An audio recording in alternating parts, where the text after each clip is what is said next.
किसी शहर के रेलवे स्टेशन पर एक भिखारी रहता था। वो वहां आने जाने वाली रेलगाड़ियों में बैठे यात्रियों से भीख मांगकर अपना पेट भरता था। एक दिन जब वह भीख मांग रहा था तो सूट बूट पहने एक लंबा सा व्यक्ति उसे दिखा। उसने सोचा कि यह व्यक्ति बहुत अमीर लगता है, इससे भीख मांगने पर यह मुझे जरूर अच्छे पैसे देगा। वह उस लंबे व्यक्ति से भीख मांगने लगा। भिखारी को देखकर उस लंबे व्यक्ति ने कहा, तुम हमेशा मांगते ही रहते हो, क्या कभी किसी को कुछ देते भी हो? भिखारी बोला, साहब मैं तो भिखारी हूं, हमेशा लोगों से मांगता ही रहता हूं, मेरी इतनी औकात कहां कि किसी को कुछ दे सकूं। लंबा व्यक्ति बोला, जब किसी को कुछ दे नहीं सकते तो तुम्हें मांगने का भी कोई हक नहीं है। मैं एक व्यापारी हूं और लेन देन में ही विश्वास करता हूं। अगर तुम्हारे पास मुझे कुछ देने को हो तभी मैं तुम्हें बदले में कुछ दे सकता हूं। इतना कहने के बाद वह लंबा आदमी ट्रेन में बैठकर चला गया। इधर भिखारी उसकी कही गई बात के बारे में सोचने लगा। उस लंबे व्यक्ति के द्वारा कही गई बात उस भिखारी के दिल में उतर गई। वह सोचने लगा कि शायद मुझे भीख में अधिक पैसा इसीलिए नहीं मिलता क्योंकि मैं उसके बदले में किसी को कुछ दे नहीं पाता हूं। लेकिन मैं तो भिखारी हूं, किसी को कुछ देने लायक भी नहीं हूं। लेकिन कब तक मैं लोगों को बिना कुछ दिए केवल मांगता ही रहूंगा? बहुत सोचने के बाद उस भिखारी ने निर्णय किया कि जो भी व्यक्ति उसे भीख देगा उसके बदले में वह भी उस व्यक्ति को कुछ जरूर देगा। लेकिन अब उसके दिमाग में यह प्रश्न चल रहा था कि वह खुद भिखारी है तो भीख के बदले में वह दूसरों को क्या दे सकता है। इस बात को सोचते हुए 2 दिन हो गए, लेकिन उसे अपने प्रश्न का कोई उत्तर नहीं मिला था। तीसरे दिन जब वह स्टेशन के पास बैठा हुआ था तभी उसकी नजर कुछ फूलों पर पड़ी जो स्टेशन के आसपास के पौधों पर खिल रहे थे। उसने सोचा, क्यों ना मैं लोगों को भीख के बदले कुछ फूल दे दिया करूं। उसको अपना यह विचार अच्छा लगा और उसने वहां से कुछ फूल तोड़ लिए। अब वह ट्रेन में भीख मांगने पहुंचा। अब जब भी कोई उसे भीख देता तो उसके बदले में वह भीख देने वाले को कुछ फूल दे देता। उन फूलों को लोग खुश होकर अपने पास रख लेते थे। अब भिखारी रोज फूल तोड़ता और भीख के बदले में उन फूलों को लोगों में बांट देता था। कुछ ही दिनों में उसने महसूस किया कि अब उसे बहुत अधिक लोग भीख देने लगे हैं। वह स्टेशन के पास के सभी फूलों को तोड़ लाता था। जब तक उसके पास फूल रहते थे तब तक उसे बहुत से लोग भीख देते थे, लेकिन जब फूल बांटते बांटते खत्म हो जाते तो उसे भीख भी नहीं मिलती थी। अब रोज ऐसा ही चलता रहा। एक दिन जब वह भीख मांग रहा था तो उसने देखा कि वही लंबा व्यक्ति ट्रेन में बैठा है जिसकी वजह से उसे भीख के बदले फूल देने की प्रेरणा मिली थी। वह तुरंत उस व्यक्ति के पास पहुंच गया और भीख मांगते हुए बोला, आज मेरे पास आपको देने के लिए कुछ फूल हैं, आप मुझे भीख दीजिए तो बदले में मैं आपको कुछ फूल दूंगा। उस लंबे व्यक्ति ने उसे भीख के रूप में कुछ पैसे दे दिए और भिखारी ने कुछ फूल उसे दे दिए। उस लंबे व्यक्ति को यह बात बहुत पसंद आई। वह बोला, वाह क्या बात है, आज तुम भी मेरी तरह एक व्यापारी बन गए हो।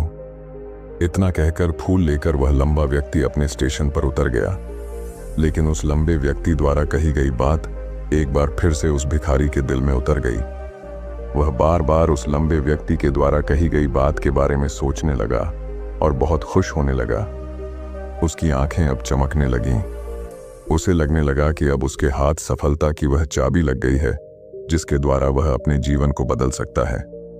वह तुरंत ट्रेन से नीचे उतरा और उत्साहित होकर बहुत तेज आवाज में ऊपर आसमान की तरफ देखकर बोला, मैं भिखारी नहीं हूं, मैं तो एक व्यापारी हूं, मैं भी अमीर बन सकता हूं। लोगों ने उसे देखा तो सोचा कि शायद यह भिखारी पागल हो गया है और अगले दिन से वह भिखारी उस स्टेशन पर फिर कभी नहीं दिखा। लेकिन 6 महीने बाद इसी स्टेशन पर 2 व्यक्ति सूट बूट पहने हुए यात्रा कर रहे थे। दोनों ने एक दूसरे को देखा तो उनमें से एक ने दूसरे से हाथ मिलाया और कहा, क्या आपने मुझे पहचाना? दूसरा व्यक्ति बोला, नहीं, क्योंकि मेरे हिसाब से हम लोग पहली बार मिल रहे हैं। पहला व्यक्ति बोला, नहीं, आप याद कीजिए, हम पहली बार नहीं बल्कि तीसरी बार मिल रहे हैं। दूसरा व्यक्ति बोला, मुझे याद नहीं, वैसे हम पहले 2 बार कब मिले थे? अब पहला व्यक्ति मुस्कुराया और बोला, हम पहले भी 2 बार इसी ट्रेन में मिले थे। मैं वही भिखारी हूं जिसको आपने पहली मुलाकात में बताया कि मुझे जीवन में क्या करना चाहिए, और दूसरी मुलाकात में बताया कि मैं वास्तव में कौन हूं। दूसरा व्यक्ति मुस्कुराया और अचंभित होते हुए बोला, ओ, याद आया, तुम वही भिखारी हो जिसे मैंने एक बार भीख देने से मना कर दिया था और दूसरी बार मैंने तुमसे कुछ फूल खरीदे थे। लेकिन आज तुम ये सूट बूट में कहाँ जा रहे हो और आजकल क्या कर रहे हो? तब पहला व्यक्ति बोला, हाँ, मैं वही भिखारी हूं, लेकिन आज मैं फूलों का एक बहुत बड़ा व्यापारी हूं और इसी व्यापार के काम से ही दूसरे शहर जा रहा हूं। कुछ देर रुकने के बाद वह फिर बोला, आपने मुझे पहली मुलाकात में प्रकृति का वह नियम बताया था जिसके अनुसार हमें तभी कुछ मिलता है जब हम कुछ देते हैं। लेन देन का यह नियम वास्तव में काम करता है। मैंने यह बहुत अच्छी तरह महसूस किया है, लेकिन मैं खुद को हमेशा भिखारी ही समझता रहा। इससे ऊपर उठकर मैंने कभी सोचा ही नहीं। और जब आपसे मेरी दूसरी मुलाकात हुई तब आपने मुझे बताया कि मैं एक व्यापारी बन चुका हूं। अब मैं समझ चुका था कि मैं वास्तव में एक भिखारी नहीं बल्कि व्यापारी बन चुका हूं। मैंने समझ लिया था कि लोग मुझे इतनी भीख क्यों दे रहे हैं, क्योंकि वह मुझे भीख नहीं दे रहे थे बल्कि उन फूलों का मूल्य चुका रहे थे। सभी लोग मेरे फूल खरीद रहे थे क्योंकि इससे सस्ते फूल उन्हें कहाँ मिलते। मैं लोगों की नज़रों में एक छोटा व्यापारी था, लेकिन मैं अपनी नज़रों में एक भिखारी ही था। आपके बताने पर मुझे समझ आ गया कि मैं एक छोटा व्यापारी हूँ। मैंने ट्रेन में फूल बांटने से जो पैसे इकट्ठे किए थे उनसे बहुत से फूल खरीदे और फूलों का व्यापारी बन गया।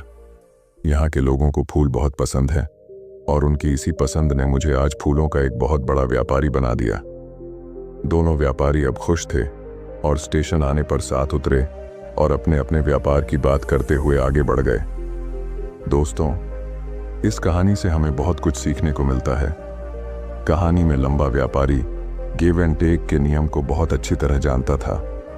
दुनिया के सभी बड़े व्यापारी इसी जीवन के नियम का उपयोग करके सफल हुए हैं। इस फॉर्मूले को उसने भिखारी को भी बताया। भिखारी ने इस प्राकृतिक नियम को अपना लिया और इसका असर उसके जीवन में साफ दिखाई देने लगा। उसने अपनी सोच बदली और उसकी जिंदगी बदल गई। यह कहानी हमें बताती है कि हम यदि अपनी सोच बदल लें तो कुछ भी हासिल किया जा सकता है। यदि हम खुद को छोटा समझते रहेंगे तो हम हमेशा छोटे ही बने रहेंगे। बड़ा बनने के लिए हमें अपनी सोच को बदलना होगा और खुद के बारे में बड़ा सोचना होगा।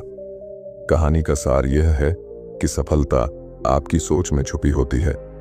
खुद का आत्मसम्मान जगाइए, अपनी सोच को बड़ा बनाइए और देखिए कैसे आप सफलता के शिखर पर पहुंच जाते हैं।